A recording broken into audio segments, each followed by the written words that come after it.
What's up, knife lovers? Welcome back to BladeStuff. My name is Chad Swindell, and today we're going to review the Spyderco Paramilitary 2 S90V.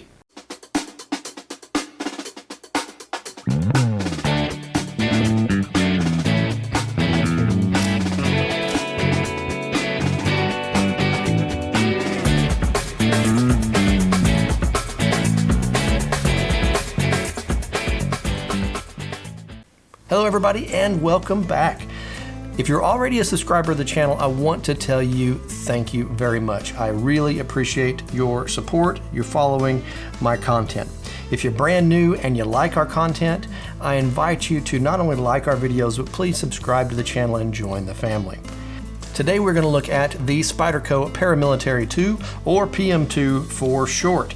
This knife is made in Golden, Colorado, and it's one of the many popular knife models that they have. So let me explain the process. We're going to break this review down into 3 categories: in pocket, in hand, and in action. So first, let's get this thing out and take a look at it.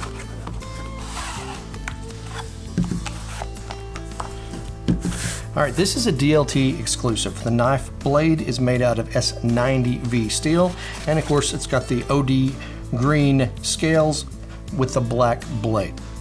It's a good color combination. When they announced it was coming out, I decided, I want to try to pick up one of these and add it to the collection. So let's take a look at the first category, which is going to be in pocket. Now, what do I mean by this? We're going to take a look at the specs in this category, the clip in this category, and the retrieval in this category. Let's just jump right in and let's start talking about the specs. Okay, let's get this out and check the weight.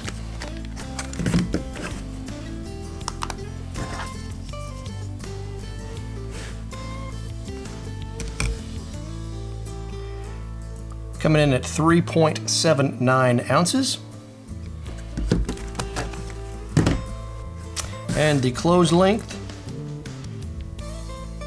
is going to be 4.82 inches, just a little over 4 3/4 inches. The closed width is coming in at right under 1 5/8 inches. Now this is important because you are probably carrying something else in the same pocket that you carry your knife. Is it your wallet? Is it your phone? I don't know. In my case, I carry on my right side, and I carry my wallet in my front pocket as well. Now, if the knife is too thick this way, then you go to retrieve your, in my case, my wallet, then it creates a little traffic jam, if you will, in there, because not only do I have the width of the knife, I've got the width of the wallet, and I've got my hand, I've got to all fit in there. Okay?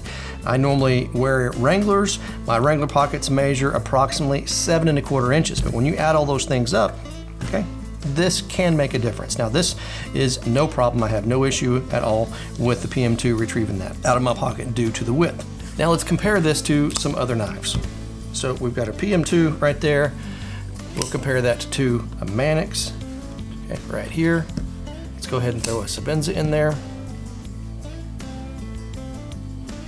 So as you can see, they're all relatively about the same size.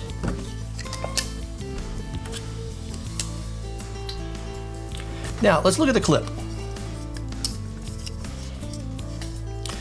Why is the clip important?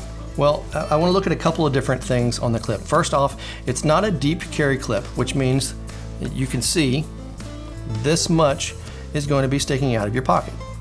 That may bother some. It doesn't bother me on most knives, but it may bother some. So that's why that is important. Now, not only is that aspect of the clip important, is it sturdy enough to retain the knife? Is going to keep the knife in your pocket. Okay, it does feel like a sturdy clip, and I've had PM2s before and have had no issue with the clip not being sturdy enough. Now, is it easy to mount in your pocket? What do I mean by that? Okay, well, if you look, okay, it's got a ramp right there. So when you go to put it in your pocket, you don't have to worry about having to grab it and pinch it open to get it in your pocket in order to have the appropriate tension to have that knife retention in your pocket. No, it's got that ramp to where you can just slide it right in, and then it fits on really well. So it passes that test, no problem at all. Now the third aspect of the in-pocket category is going to be retrieval. Now retrieval for me is a big thing. All right, so is this a grippy knife or a slippy knife? When I want to grab my knife, then I want to be able to grab it, and I don't want my hand slipping off of it. I want to be able to get it out and use it when I need it. I want to be able to get that tool out of my pocket whenever I want it. Now in this particular knife, it's got good texture on both sides. It's not rough enough that it's going to tear up your pants. I don't see any issue at all whatsoever. All right, so now let's talk about in hand. What do I mean by in hand? We're going to talk about the ergonomics of the knife, the deployment and action of the knife, the aesthetics of the knife, how well does it look, feel, sound, etc. Basically the fidget factor of this knife. So a closed grip. So how comfortable is this knife with a closed grip? Okay, it's not bad at all. Now this is a little bit offensive when you're holding it. It's got some sharp edges there, but come on, you're not going to really grip down on the thing closed that often. So that's not something that really bothers me that much. Are there any sharp edges or unfriendly edges in this thing? Okay, so holding it there, other than, like I said, that blade with a closed grip, nah, I don't see anything. Now let's talk about open grip. Okay, with an open grip, see, that takes the blade out. Obviously the blade's not an issue. Now you've got a good, comfortable grip on this thing. Okay, it feels solid. It feels balanced. It doesn't feel like there's too much in the front or too much in the back. Now the scales do kind of overpower when you look at it aesthetically. They kind of overpower the blade length, but feel-wise, it actually feels good. No issue at all. So how does it fit in hand? It actually fits pretty decent. It feels pretty good. I carry tip up, which means the clip is going to be on the back side, which is kind of in the hollow of my hand when I grip it, so that doesn't bother me at all. It's got a good grip, no sharp edges like I mentioned, so passes that test, good grip. Okay, now let's talk about deployment and action. All right, so Spyderco has this unique hole, this Spidey hole, if you will, to open and shut the knife.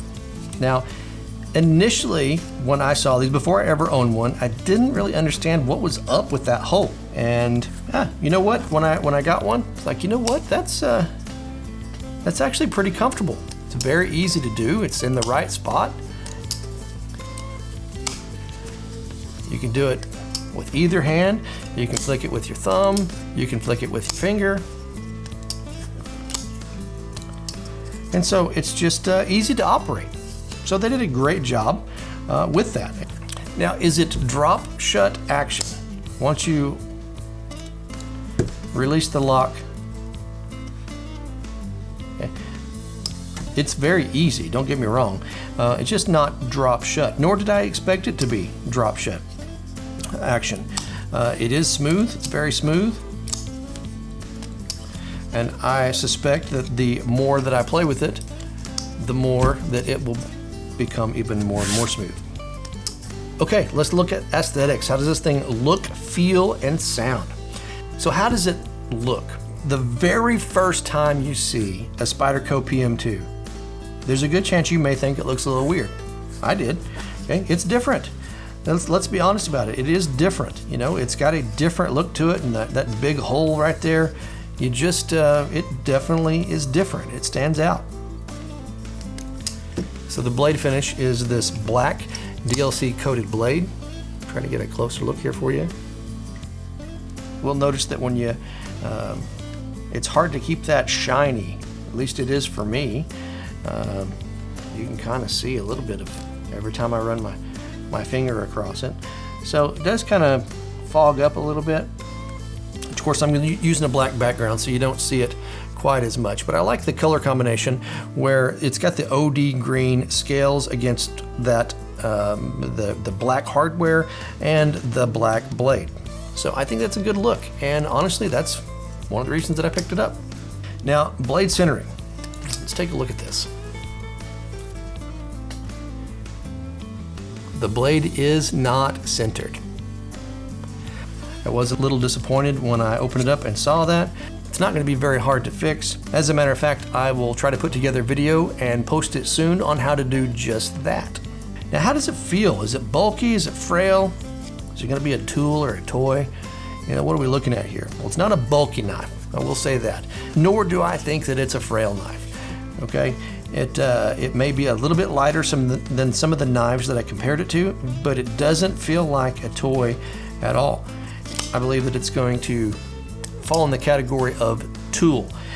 This is a knife that you can use. This is a knife that you can expect to work for you. How about blade play? No, it's a solid knife. I'm not feeling a lot there. I can rock it really hard and feel just a little bit maybe, but nothing at all to be concerned with. How does the knife sound? You know me. I like a knife that has a good sound, and you hear it when you open this knife up. See, it's got a good sound to it. So with all the topics that we've talked about in the in-hand category, I'm going to say that this is a knife that you're probably going to fidget with.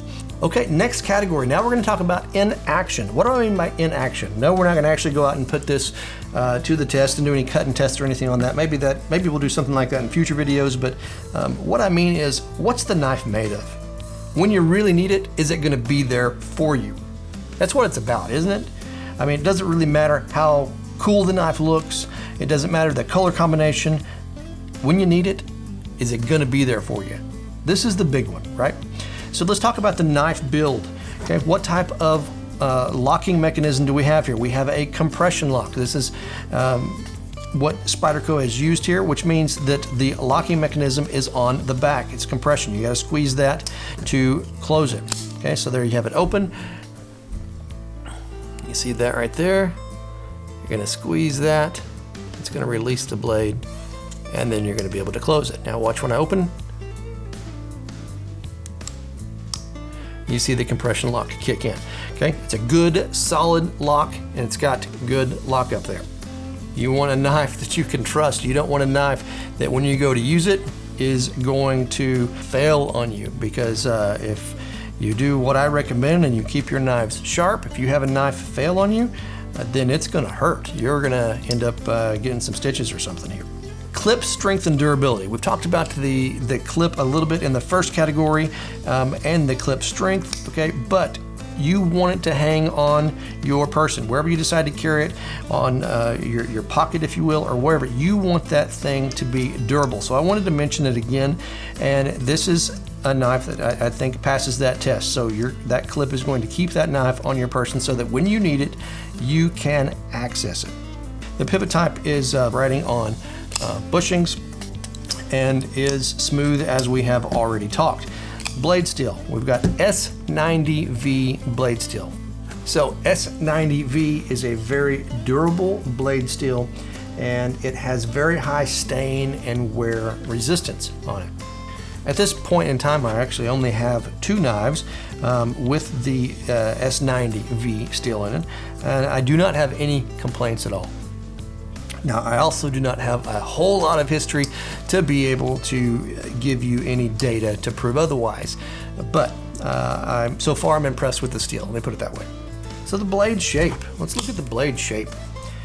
It is a flat ground blade, right? So it's ground all the way up to the spine of this knife. Now, the spine has a substantial thickness on it. Okay, there you are. You're at 0.14. See that? So you're going to have a pretty good structure, pretty good strength in that spine for this as well. Of course, that goes down to a very sharp point, but I like the blade geometry on this PM2. So you can sharpen these things up really sharp. They tend to be slicers, but on the same hand, you've got enough thickness right there in the spine that you've got some good durability as well. So I believe it passes that test without any problems. Are there any sharpening challenges with this particular knife? Now, one thing that I would like to see on these, and this is, everybody has their own opinion, but for me, I would like there to be a little bit of a sharpening choil right there. So when you sharpen down that knife, you're not running in to this sharp edge right there. I'd like there to be a sharpening choil, and I may end up adding a sharpening choil to this one down the line. Now the grip, okay, this is important, right? Again, when you need this knife, are you going to be able to grip it? If you were in an emergency type situation, are you going to be able to use it? Use it hard without the risk of cutting yourself. Like I said, who cares if you have a fancy knife? Who cares if you have a fancy blade with a fancy steel with a lot of bling if you can't hang on to it when you need it? Spyderco has some of the best jimping of any of the knife manufacturers that I have owned. I really like the jimping that Spyderco adds. Gives for a really, really good grip on there. You're only touching it when you're gripping it, so it's not a sharp edge that's offensive in any other way. But when you go to grip it, that thing is just awesome. So they've got great grip. And of course you can choke up on it like that right there. It's got jimping on the bottom here as well to give you good grip as well. Overall opinion of this knife in the in-action category is good. I don't know that you can go wrong with buying a Spyderco PM2. This particular one, the DLT exclusive, it came in, I'd have to look it up, I think it was around 180 some odd dollars, which was a little bit higher than I would like to spend on a PM2. But I did like the color combination of the S90V, so I went ahead and sprung for it and got that. But overall, I'm gonna have to say PM2, great knife. We hope you enjoyed our video today on the review of the Spyderco PM2 and S90V. If you did enjoy our content, please leave a comment below and let us know what you think. Hit the like button, let us know you liked the video, and subscribe to our channel. You can also find me on Instagram, where I provide visual knife content such as this. Okay? Hope to see you there. Until next time, always carry a knife and always keep it sharp. God bless.